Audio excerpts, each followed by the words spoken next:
ಶ್ರೀ ಮಹಾಗಣಪತಿ ನಮಃ. ಇಷ್ಟೊತ್ತು ನಾವು ರಾವಣಾಸುರ ಬಂದದ್ದು, ಸೀತೆ ಸಂಭಾಷಣೆ ಮಾಡಿದ್ದು, ಅಲ್ಲಿಂದ ರಾವಣಾಸುರ ಹೊರಟೋದ ಮೇಲೆ ಸುತ್ತೂ ಇರತಕ್ಕಂಥ ರಾಕ್ಷಸರು ಆ ಜಗನ್ಮಾತೆಗೆ ಹಿಂಸೆ ಕೊಟ್ಟದ್ದು, ಆ ಹಿಂಸೆಯನ್ನು ತಡ್ಕೊಳ್ಳಾರದೆ ತ್ರಿಜಟಿ ಅಂತಕ್ಕಂಥ ಮುದುಕಿ ಮಲ್ಕೊಂಡಿದ್ದು ಬೆಚ್ಚಿ ಬಿದ್ದುಬಿಟ್ಟು ನಿದ್ದೆಯಿಂದ ಎದ್ದು ಗಲಾಟೆ ಮಾಡ್ತಾ ಇದ್ದ ಮೇಲೆ ಗದರ್ಕೊಂಡು ಆ ಮುದುಕಿ ಮಾತು ಕೇಳಿ ಕಾವಲುಗಾರರೆಲ್ಲ ಗಲಾಟೆ ನಿಲ್ಲಿಸಿಬಿಡ್ತಾರೆ. ವಾತಾವರಣ ನಿಶಬ್ದವಾಗುತ್ತೆ. ಆಗ ತ್ರಿಜಟಿ ಹೇಳ್ತಾಳೆ, ನೋಡು, ನನಗೊಂದು ಕನಸು ಬಿತ್ತು, ನಮ್ಮ ರಾಜ್ಯ ಎಲ್ಲ ನಾಶ ಆಗಿಬಿಟ್ಟಾಗೆ. ನನ್ನ ಕನಸು ಯಾವತ್ತೂ ಸುಳ್ಳಾಗಲ್ಲ. ವಿವರಣೆ ಮಾಡ್ತಿದ್ದಾಳೆ ತನಗೆ ಬಿದ್ದಿರ್ತಕ್ಕಂಥದ್ದು. ರಾಮನ ದೂತನಂತೆ ಒಬ್ಬ ವಾನರನು ನಮ್ಮ ಊರೊಳಗೆ ಬರ್ತಾ ಇದ್ದಾನೆ. ಅವನು ನಮ್ಮಲ್ಲಿ ಅನೇಕರನ್ನು ಸಾಯಿಸಿಬಿಟ್ಟಿದ್ದಾನಂತೆ. ನಮ್ಮ ಊರಿಗೆ ಬೆಂಕಿ ಇಟ್ಟು ಸುಟ್ಟು ಹಾಕಿದ ಹಾಗೆ ಅನೇಕ ಸೌಧಗಳು ಉರಿದು ಬೂದಿಯಾಗಿಬಿಟ್ಟಿವೆಯಂತೆ. ಅಂತಹ ಪರಿಸ್ಥಿತಿಯನ್ನು ನೋಡಿ ಅಳಬೇಕಾದ ನಮ್ಮ ರಾಕ್ಷಸ ಸ್ತ್ರೀಯರು ಕಂಠಪೂರ್ತಿ ಕುಡಿದು ಆ ಬೂದಿಯ ರಾಶಿ ಮೇಲೆ ನಾಟ್ಯ ಆಡ್ತಾ ಇರ್ತಕ್ಕಂಥದ್ದು ಕನಸು ಕಂಡೇ. ಅಲ್ಲ, ಮನೆ ಸುಟ್ಟು ಹೋಗ್ಬಿಟ್ರೆ ಹೆದರ್ಕೊಂಡು ಬೆದರ್ಕೊಂಡು ಓಡಬೇಕು, ಅಳಬೇಕು.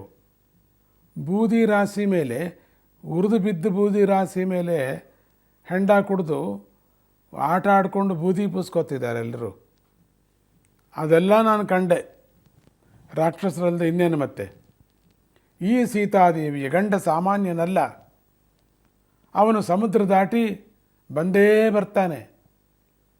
ನಮ್ಮ ಊರಲ್ಲಿರ್ತಕ್ಕಂಥವು ಎಲ್ಲರನ್ನು ಸಂಹಾರ ಮಾಡ್ತಾ ಇರೋ ಹಾಗೆ ನನಗೆ ಕನಸಾಯಿತು. ಈ ಸೀತೆ ವಿಚಾರ ಸಾಮಾನ್ಯದವಳಲ್ಲ ಇವಳು. ದೇವಿ ಇವಳು, ಮಹಾನ್ ಪತಿವ್ರತೆ ಇವಳು.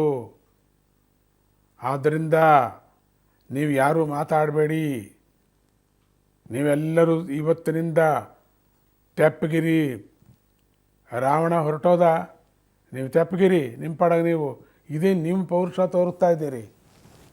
ಮಾತು ಸದ್ದು. ಆದ್ದರಿಂದ ಜಾಗೃತರಾಗಿರಿ. ಇವಳ ಪ್ರಾಣ ಕಿತ್ತು ತಿನ್ನಬೇಡಿ. ಅವಳನ್ನು ಒಲಿಸ್ಕೊಳ್ಳೋದಕ್ಕೆ ಪ್ರಯತ್ನ ಮಾಡಿ. ಯಾಕೆಂದರೆ ನಾವು ನಾಳೆ ಬದುಕ್ತೀವಿ, ಒಂದು 4 ಜನರು ಬದುಕೋತೀವಿ ನಾವು. ಇವಳೊಬ್ಬಳಿಗೆ ನಮ್ಮನ್ನು ಕಾಪಾಡ್ತಕ್ಕಂಥ ಶಕ್ತಿ ಇರೋದು. ಅವ್ರ ಸೈನ್ಯ ಬಂದು ಬಿದ್ದಾಗ ಇವಳೊಬ್ಬಳು ಸುಮ್ಮನೆ ಒಂದು ಮಾತು, ಇವ್ರು ಮಾತ್ರ ಏನು ಮಾಡಬೇಡ ಅಂದರೆ ಸಾಕು, ಬಿಟ್ಟು ಬಿಡ್ತಾನೆ ರಾಮಲಕ್ಷ್ಮಣಾದಿಗಳು. ಅವ್ರ ವಿಚಾರ ಏನಂತ ಹೇಳಲಿ ನಾನು, ಇದೆಲ್ಲ ಕನಸು ಕಂಡೆ ಅಂತ ವಿವರಣೆ ಮಾಡ್ತಿದ್ದಾಳೆ ತನ್ನ ಕನಸಿನ ವಿಚಾರವನ್ನು. ಯಾಕೆ ಸುಮ್ಮನೆ ಗಲಾಟೆ ಮಾಡ್ತೀರಿ ನೀವು ಅಂತ. ತ್ರಿಜಟಿಯ ಮಾತುಗಳನ್ನು ಕೇಳಿ ಭಯದಿಂದ ರಾಕ್ಷಸ ಸ್ತ್ರೀಯರು ತಣ್ಣಗಾದರು. ಓ ನಿಜವೇನೋ, ಏಕೆಂದರೆ ತ್ರಿಜಟಿ ಕನಸು ನಿಜವಾಗಲ್ಲ ಅಂತ ಇವ್ರಿಗೆ ಅನುಭವ ಆಗಿದೆ. ಇವರಿಗೆ ಅವಳು ಕೂಕ್ಕೊಂಡು ಹೇಳ್ತಾಳೆ ಕನಸು ಬಂದರೆ ಯಾರ್ದಾರ ಮನೆ ಮುಂದೆ ನಿಂತು, ಇಂಥ ಮನೆಯವ್ರಿಗೆ ಹೀಗಾಗತ್ತೆ, ನನ್ನ ಕನಸು ಬಂದಿತ್ತು ಅಂತ. ಅದಕ್ಕಾಗಿ ಅವಳನ್ನು ನೋಡಿದ್ರೆ ಹೆದರಿಕೆ ಜನಕ್ಕೆ, ಏನು ಕನಸು ಹೇಳ್ತಾಳೋ ಅಂತ. ರಾಕ್ಷಸರಿಗೆ ಹೆದರಿಕೆ ಉಳ್ಕೊಂಡ್ರೆ. ಅದಕ್ಕೆ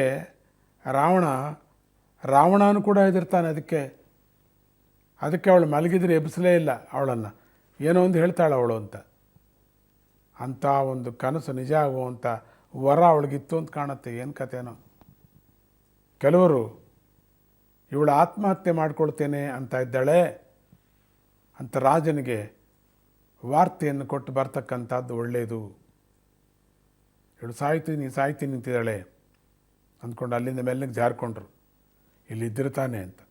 ಇನ್ನು ಕೆಲವರು ತೂಕಡಿಸಿಬಿಟ್ಟು ನಿದ್ದೆ ಮಾಡಿದ್ರು. ಹೋಗಲಿ ಬಿಡು, ನಮ್ಮ ನಿದ್ರೆನ ಮುಂದುವರಿಸ್ಕೋತೀವಿ. ಈ ದೃಶ್ಯವನ್ನೆಲ್ಲ ಹನುಮಂತ ಮರದ ಮೇಲಿಂದ ನೋಡ್ತಾ ಇದ್ದಾನೆ. ರಾಮ, ಎಂಥ ದೃಶ್ಯವನ್ನು ತೋರಿಸ್ತಾ ಇದೆ ನನಗೆ. ಈ ತ್ರಿಜಟಿ ಯಾರು ಇದು? ಈ ತ್ರಿಜಟಿ ಮಾತುಗಳೇನಿದು? ಸೀತಾದೇವಿ ಮಾತಾಡಿದ ಬಗ್ಗೆ, ರಾವಣ ಗಲಾಟೆ ಮಾಡಿದ ಬಗ್ಗೆ ಎಲ್ಲವನ್ನು ಯೋಚನೆ ಮಾಡಿ ಲೆಕ್ಕ ಹಾಕ್ತಿದ್ದಾನೆ. ರಾಮ ರಾಮ ರಾಮ ರಾಮ ರಾಮ ಅಂತಿದ್ದಾನೆ. ಮುಂದೆ ನೋಡೋಣ. ಜೈ ಗುರುದತ್ತ.